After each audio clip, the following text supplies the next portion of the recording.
Hey guys, welcome to Wrestling Daze and welcome to this unplanned video.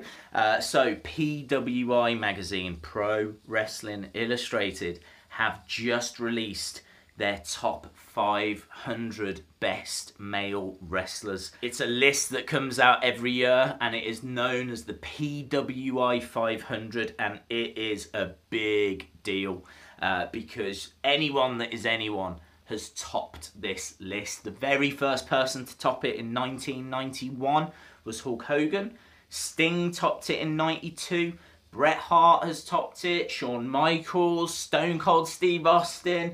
I think Brock Lesnar did one year as well. John Cena has 3 times. Roman Reigns did last year.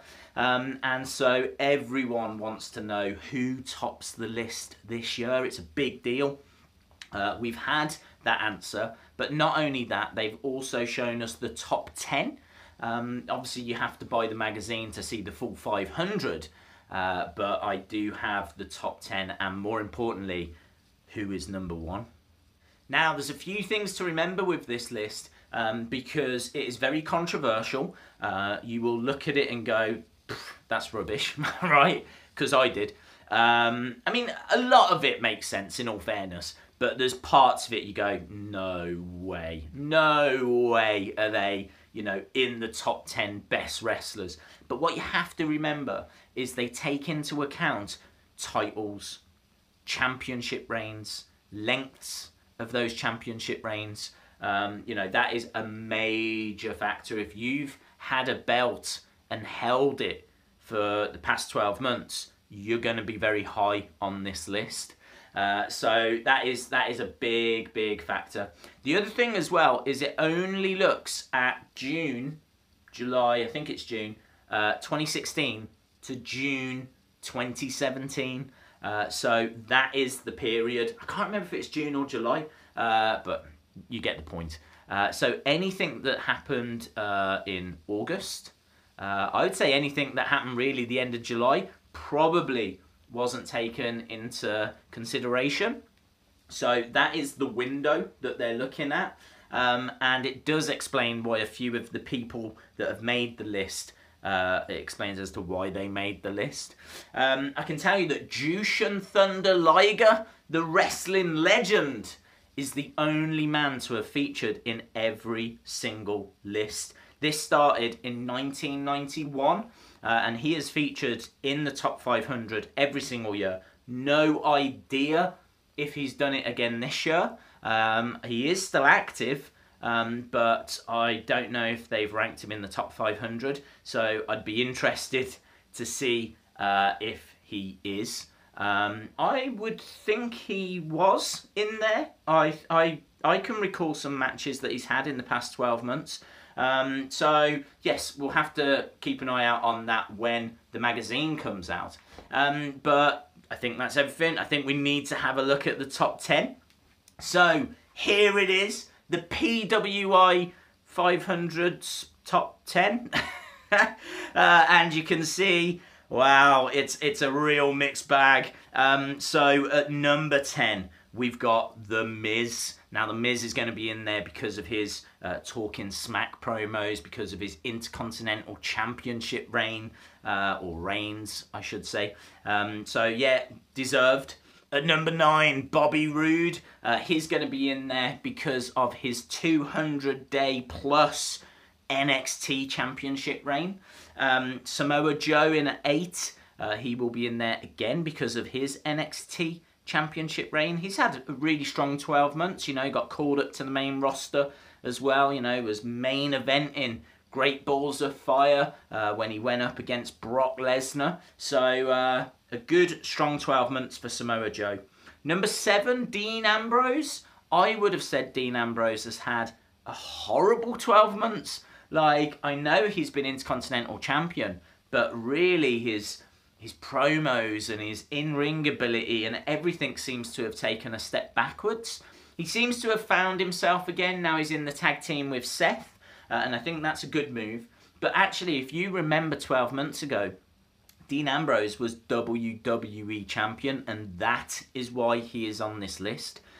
when the brand split happened, he was the WWE champion. He was the first pick. He was moved over to SmackDown. They wanted the champion. So yeah, that's why. But I would say if you take that month, 2 months out of the equation, I don't think he makes the top 10. In fact, I don't think he makes the top 20.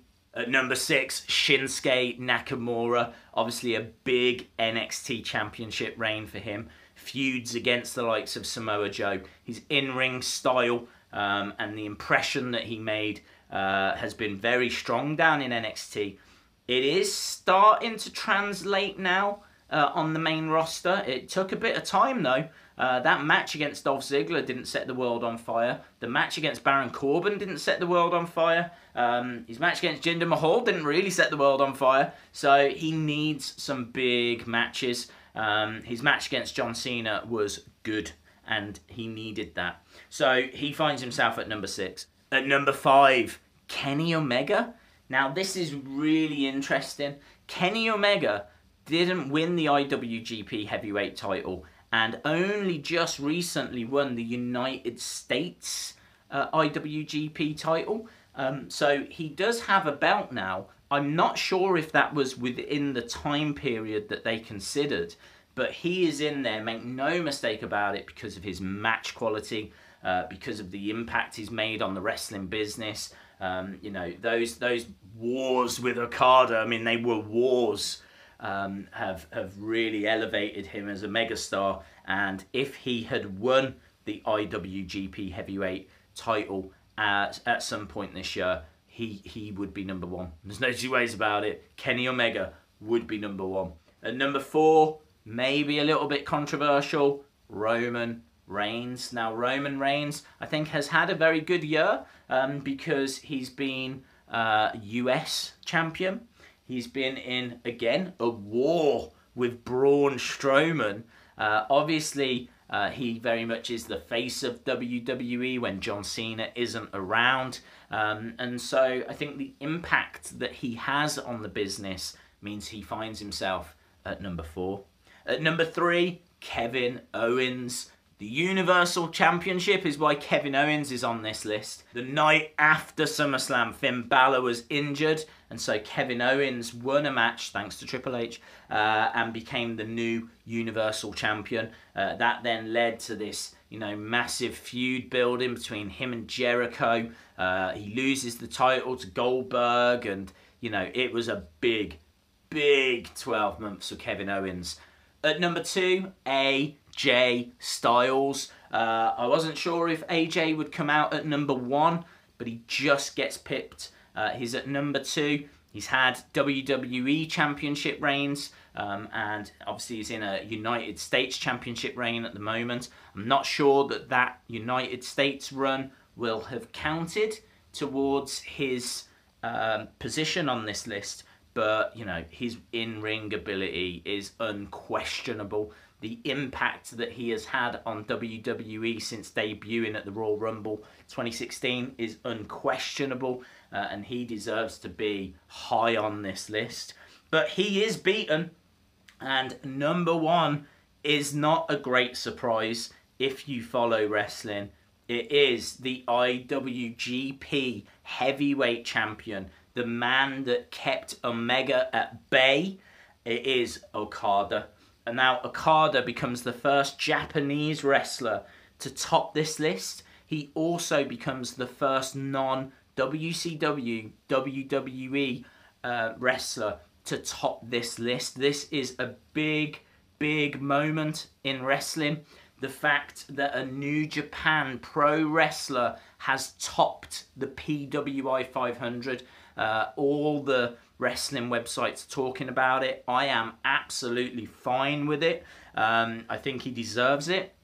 I think that he and Omega have both elevated New Japan to heights that they have not been to before. Not just in terms of quality, because the quality in truth has always been there, but in exposure, you know, in the fact that American wrestling sites are reporting New Japan more than ever.